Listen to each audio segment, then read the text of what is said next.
신입 잘못을 지적하자니 꼰대 소리를 들을 것 같고, 모르는 척 그냥 넘어가자니 속이 끓는다 끓어. 나도 한때는 신세대였는데 나이 먹은 게 죄야? 대화가 안 되는 게 왜 무조건 나이 먹은 사람 탓이냐고. 신세대 지들은 도대체 소통을 위해 노력한 게 뭔데? 에휴, 그래도 한 살이라도 더 먹은 내가 참아야지. 고민 끝에 나는 따뜻한 꼰대로 남기로 했다.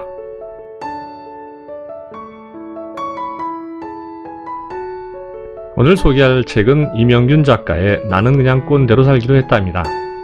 30대 후반이 넘은 사람들의 눈에 걸리기 딱 좋은 제목인데요.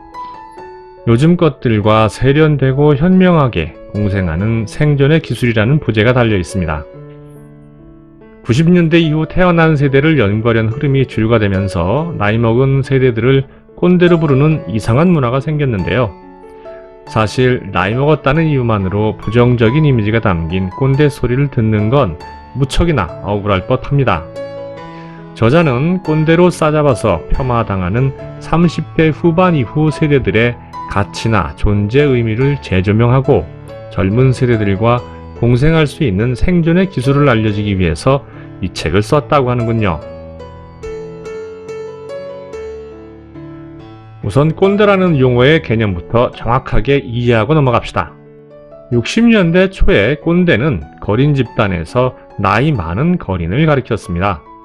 1966년 동아일보에서 연재한 서울은 만원이다 라는 소설에서 처음으로 꼰대가 나이 많은 남자를 가리키는 말로 쓰였습니다. 80년대 들어서는 꼰대가 10대들이 아버지나 교사를 가리키는 또래들의 은어로 사용되었고요.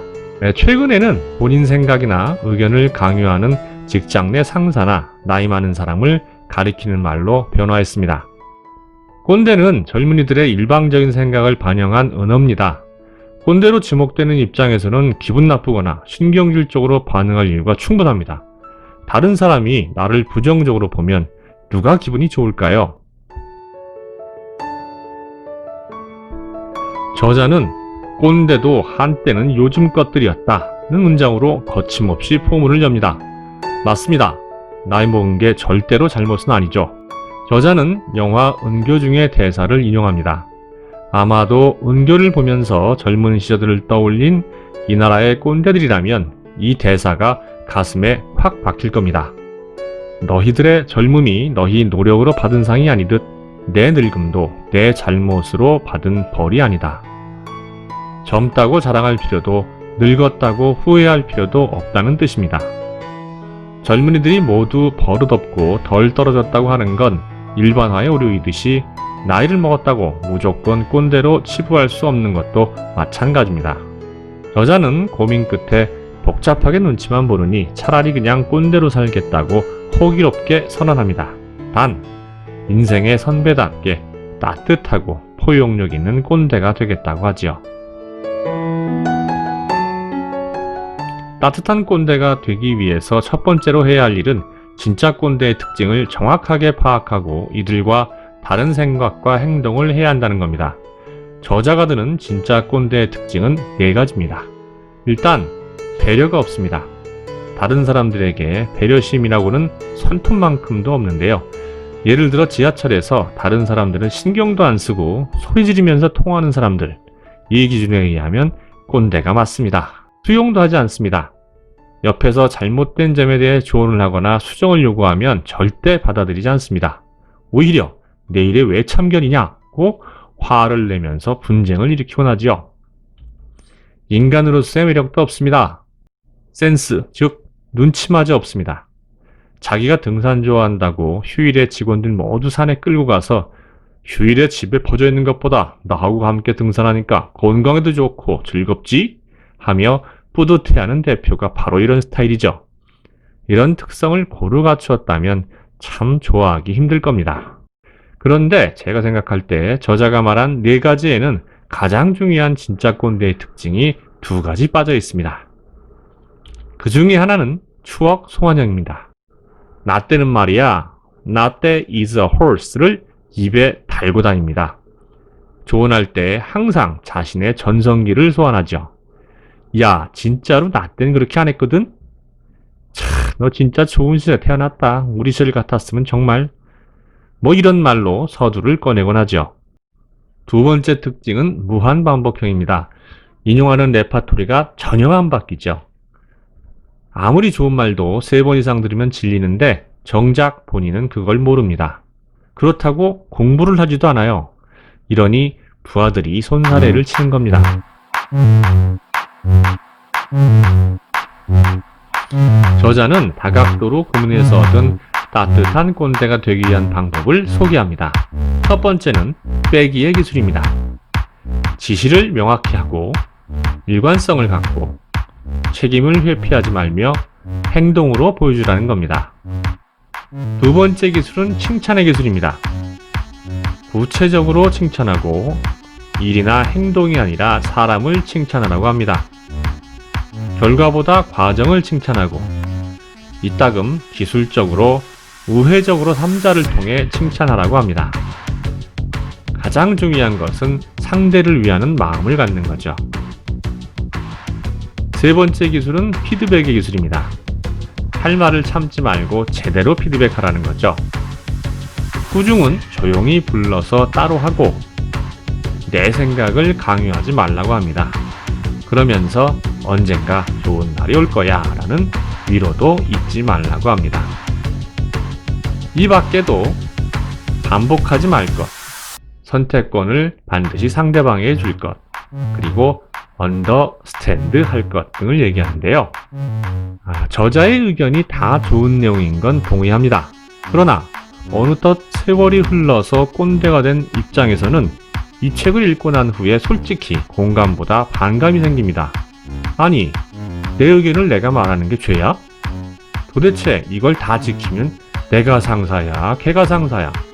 이제 어깨좀 펼만 하니까 다시 부하 눈치를 봐야 하나? 그렇다고 내가 전권을 휘두를 수 있는 사장도 아닙니다. 직책은 올랐는데 상사와 부하 양쪽 눈치를 다 봐야 한다니 좀 이상하지 않습니까? 꼰대 여러분, 어떻게 생각하십니까?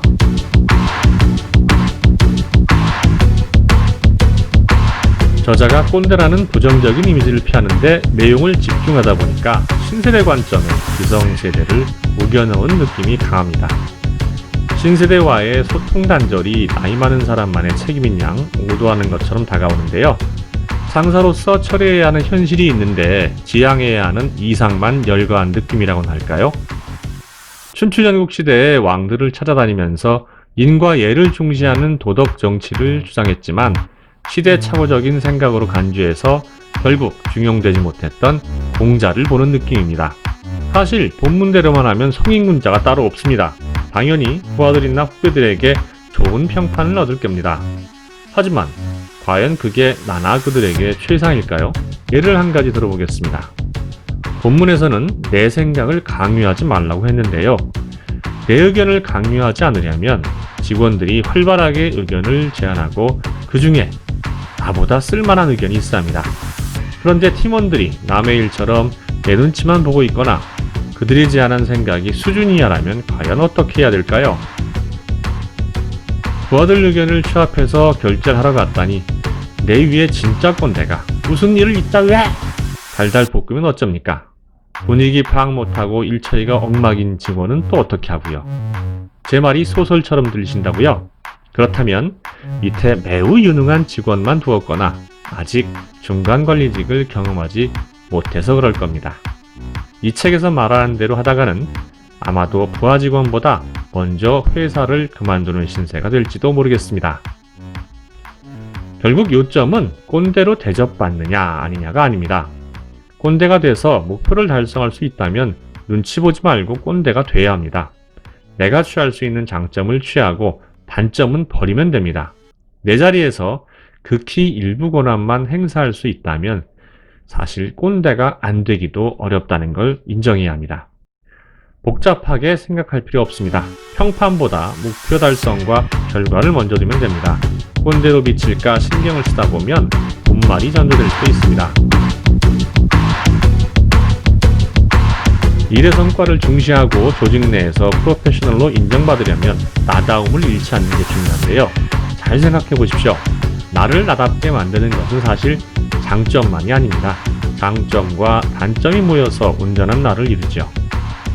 우리가 알고 있는 위인들도 알고 보면 사실 꼰대짓을 한 경우가 많습니다. 그런데 그 꼰대짓조차 그 사람의 성격이었다는 사실에 주목해야 합니다. 그들의 위대한 업적 때문에 단점이 무시되거나 가려지곤 했을 뿐이죠. 가장 유명한 사례로는 스티브 잡스를 들 수 있습니다. 잡스가 21세기 문화의 흐름을 바꾼 위대한 인물이라는 사실은 부인할 수 없지만 사적으로 보면 변덕스럽고 자기중심적이고 본인 생각을 강요하는 꼰대 오브 꼰대였습니다. 잡스는 내로남불의 대명사기도 했죠. 비틀즈가 만든 사명과 로고, 제록스 연구센터의 마우스와 그래픽 유저 인터페이스, 시스코의 아이폰 브랜드, 일본 전기밥솥 회사의 전원장치를 무단으로 베꼈습니다. 그러면서도 정작 남들이 애플을 따라하면 펄펄 뛰었죠. 웃기는 짜장입니다. 회의 시간에 직원이 낸 의견을 단칼에 거절하고 무한하게 만든 다음에는 며칠 지나지 않아서 그 아이디어가 바로 자신이 낸 아이디어처럼 생색을 내서 제안자를 황당하게 만드는 경우도 있었다고 합니다. 신제품 발표회를 준비하는 과정에서는 극도의 신경질과 완벽주의로 많은 스태프들을 피곤하게 만들기도 했습니다. 심지어 시스템이 고장날 경우에 대비해서 백업 시스템도 준비할 정도였으니까요. 하지만 그러한 꼰대들 덕분에 스티브 잡스의 프레젠테이션은 전설이 될 수 있었습니다. 애플주들과 직원들에게는 엄청난 부를 안길 수 있었죠. 생각해봅시다. 잡스가 매번 직원들의 의견을 무산하면서 본인 의견을 양보했다면 아이폰과 아이팟이 지금처럼 나왔을까요? 애플 직원들은 바보라서 잡스의 꼰대짓을 묵묵히 참고 있었을까요? 아닐 겁니다. 잡스의 꼰대짓이 목표를 달성하는데 본인들보다 훨씬 효과적이라는 사실을 인정했기에 물러났던 겁니다. 결과적으로 잡스가 옳았다는 게 판명됐죠. 이제 아시겠습니까? 중요한 건 나담을 잃지 않고 목표를 실현하는 것이지 다른 사람의 평가에 지나치게 신경 쓰고 휘둘리다 일을 그르치는 게 아니라는 겁니다. 이쯤에서 다시 질문하겠습니다. 여러분은 꼰대짓을 해서라도 목표를 이루고 싶습니까? 아니면 목표를 조정하거나 포기해서라도 부하들이나 후배들에게 좋은 평가를 받고 싶습니까? 기억을 떠올려 보십시오. 조직에서 부하 직원들의 평판이 좋은 사람들이 상사들이나 동료들에게 어떤 평가를 받는지요? 아마도 대부분은 사람은 좋은데로 끝나는 경우가 많을 겁니다. 심지어 좋은 평가를 한 부하 직원들조차 꼰대이지만 실적이 좋은 상사를 찾아갑니다. 좋은 평판이 조직에서의 승진이나 성공을 보장하지는 않으니까요. 따뜻한 꼰대가 가장 좋겠지만 현실적으로는 이런저런 이유로 꼰대가 될 수도 있고 무조건 나쁜 쪽으로 매도할 수 없다는 무언의 동의가 아닐까요? 이쯤에서 나다움을 지키면서 꼰대 이미지를 피해갈 수 있는 제 경험에서 우러나온 노하우를 알려드리겠습니다.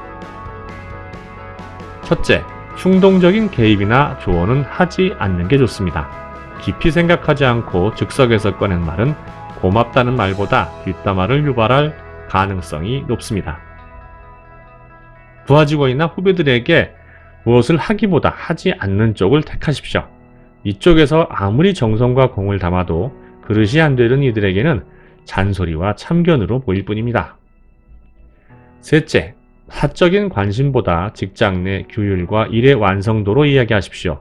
빡빡하고 인정사정 없다는 소리를 들을 가능성이 높고 인기도 형편없겠지만 최소한 꼰대 소리는 듣지 않을 겁니다. 어떻게 하든 뭐로 가도 서울만 가면 되지 않겠습니까? 제 생각에 대한 여러분의 의견을 적극적으로 환영합니다. 이상 마인드 오픈이었습니다.